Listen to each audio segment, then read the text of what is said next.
Welcome back to the second part of our lesson. Last time we talked about the identity of the one God of the Bible. Many times the Bible tells us that there is one God, the Father, the one who is referred to as of whom are all things, which means he is the source of all. He is the source even of his own very Son, Jesus Christ, and he is referred to as the Father of all, who is above all. So today we are going to discuss, or we are going to talk about Christ, his identity. So the question is Jesus God?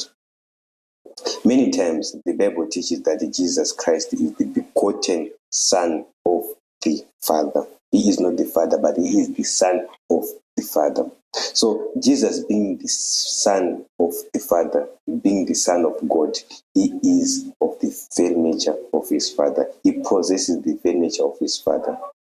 So since Christ was begotten of the Father, as the Bible plainly tells us many times that Christ was begotten of the Father. Since he was begotten of the Father, he is of the very substance of his Father. So he has a God nature or a divine nature of his Father by inheritance, because he was begotten of the Father. So he possesses the very nature of his Father.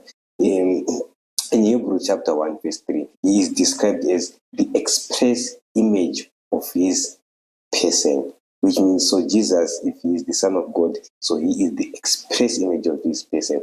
It's only Christ who is referred to as the express image of his person.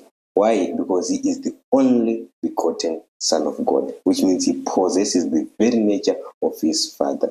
Christ is divine because he was begotten of God, who is divine. But he is not and cannot be God the Father. He is the Son of God, whom we refer to as the Father. Jesus is a divine being. Jesus is a divine being. He is a God being, but he is not the supreme being of the universe, the one who is referred to as of whom are all things. Christ is not of whom are all things. It is only the Father who is described as of whom are all things. So in that sense, there is only but one God. But Christ is God in the sense that he was begotten of God. He possesses the very nature of his Father. His Father possesses the God nature, the divine nature. So Christ is God because he was begotten of his Father, and he is the only begotten Son of God, which means in the whole universe there are only two divine beings: the Father, who is the source, and the Christ, who is the Son of his Father.